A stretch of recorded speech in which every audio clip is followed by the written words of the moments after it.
When we lived in Pakistan, our next door neighbors were a three-generation family in one yard. There were the grandparents, several married siblings, and their children.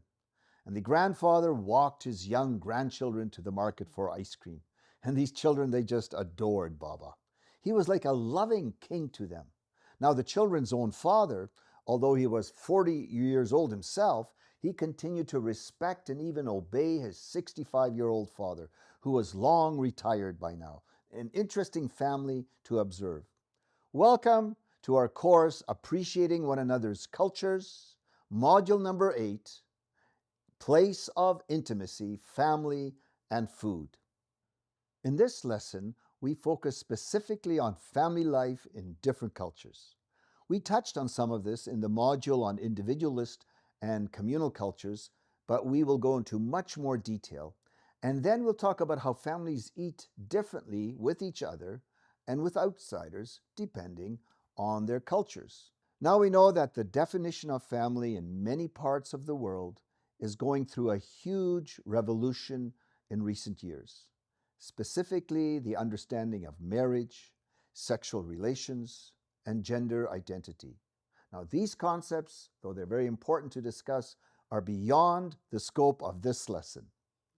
We will focus on the traditional extended family in communal cultures on one hand, and then the individualist modern understanding of what we sometimes call the nuclear family, a husband, a wife, and a few children, and maybe a dog in the mix. And then, of course, there are also single-parent families and all kinds of other mixes as well. For this module, I have invited my wife Janice to participate. In recent years, we together have run many seminars on the healthy family for people coming from traditional cultures. Now, Janice will start our module by contrasting family life of the two polar types. I mentioned the traditional family on the one hand and the modern family. The traditional family.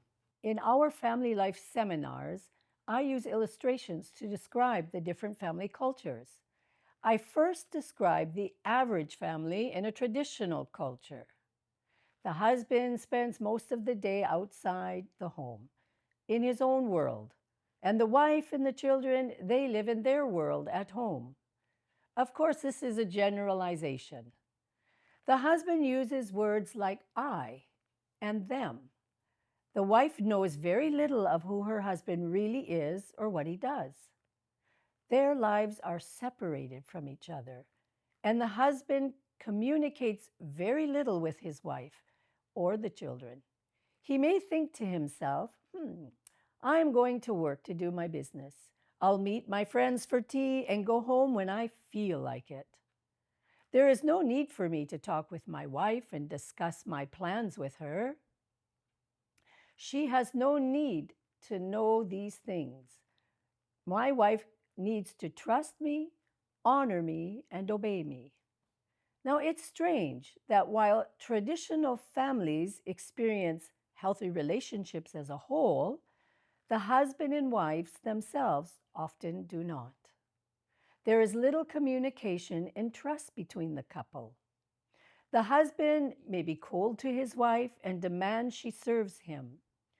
This may lead to varying types of verbal and physical abuse and emotional neglect. The second illustration shows a modern family. In modern societies, since women have equal rights, women want to achieve personal goals and enjoy their freedom just as men do. Though ideally they are friends, both husband and wife can demand their own way. Perhaps a generalization, but it's as if everyone lives in his or her own world and is concerned about their own life, often with little time for others. At times, husbands and wives live quite separated lives, often arguing and fighting as well. Children may come home to empty houses.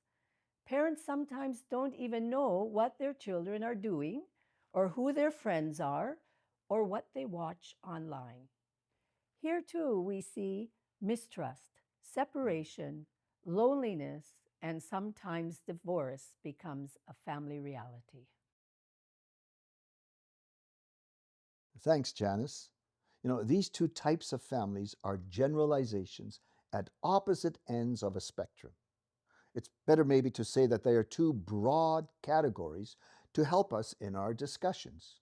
In reality, each marriage union has its own unique characteristics, each with their specific background, how they met, was it arranged or were they by choice, what kind of wedding ceremony it was, their own personalities, their habits, their children, their faith, education, and on and on. So we can say no marriage relationship is exactly the same as any other. So this description of traditional and modern families, even if oversimplified, can help us recognize how culture impacts family life and how we can learn to grow and develop healthier relationships. It's really sad, but marriages, whether traditional or modern or anywhere in between, they can experience isolation, abuse, violence, and a sense of feeling trapped. Now, we want to see husbands and wives experience deep respect for each other on both ends of this spectrum, anywhere in between. I hope that this module will help you to enrich your family relationships and your relationships with other families, whether you are single or married, and that your home becomes a safe place for sharing life together. Now, let's go to this first activity and just reflect on what is your family like?